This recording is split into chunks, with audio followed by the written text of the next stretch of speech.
Hello everyone, and welcome back to my channel. I'm really excited you're here today because we're going to talk about something that every young adult has to deal with: money. Now, if you're in your 20s, you're probably experiencing a lot of firsts. Maybe it's your first real paycheck, your first apartment, your first credit card, or even your first time thinking about saving or investing. And while it's exciting, it's also the stage when many people make mistakes with money that can follow them for years. So in today's episode, I want to share 3 of the most common money mistakes people make in their 20s and how you can avoid them. Mistake number 1, not tracking your spending. Let's start with the first mistake, not tracking your spending.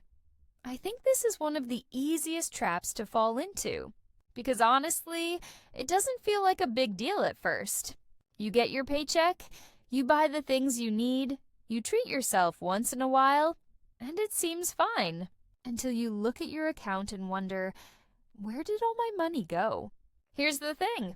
Small, everyday expenses add up faster than we realize.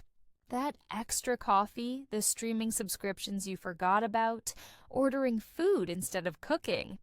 It doesn't feel like much in the moment, but over a month or 2, it can drain a huge chunk of your income. Let me give you an example. Imagine you spend $5 every weekday on coffee. That's $25 a week, or about $100 a month. In a year, that's $200. That's enough to pay for a short trip, a laptop, or even start an investment account. But most people don't even notice it leaving their wallet. The solution is simple. Track your spending. You don't need to make it complicated. Just start by writing down what you spend for 1 week. Or, if you prefer tech, use apps like Mint, YNAB, or even just the Notes app on your phone. The point isn't to stop spending entirely. It's to become aware. Once you see the numbers in front of you, you'll naturally start making better choices. Mistake number 2, delaying saving and investing. The second mistake is waiting too long to save and invest. I hear this all the time. I'll save later, once I'm making more money. And I get it. When you're just starting out, money feels tight. But here's the truth. The earlier you start, the easier it becomes. That's because of something called compound interest. It's basically when the money you invest earns returns, and then those returns start earning returns too. Over time, this snowballs and grows much faster than you'd expect. Let's compare 2 people. Sarah starts investing $100 a month at age 22. James waits until he's 30 to do the same. By the time they're both 40, Sarah has invested for 18 years, James only for 10. Even though Sarah only invested 8 years longer, her account is almost double the size of James's, just because she started earlier. That's the magic of time. The longer your money has to grow, the less you actually need to put in each month. The takeaway? Pay yourself first.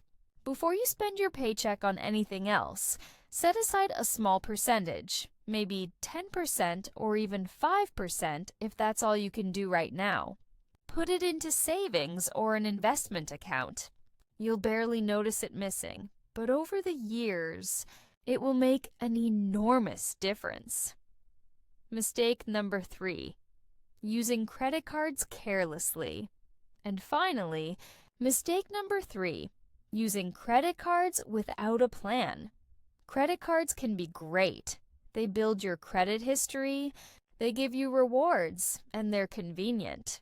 But they can also be dangerous if you don't use them carefully. A lot of people make the mistake of only paying the minimum balance. It feels manageable, like, oh, I only owe $30 this month, no big deal.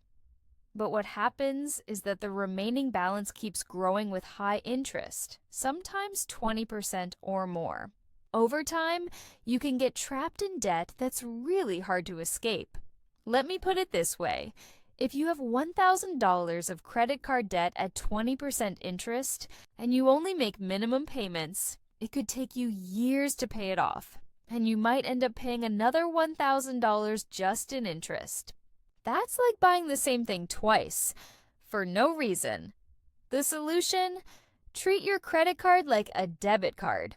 Only spend money you already have, and pay off the balance in full each month. Think of your credit card as a tool to build your credit score, not as free money.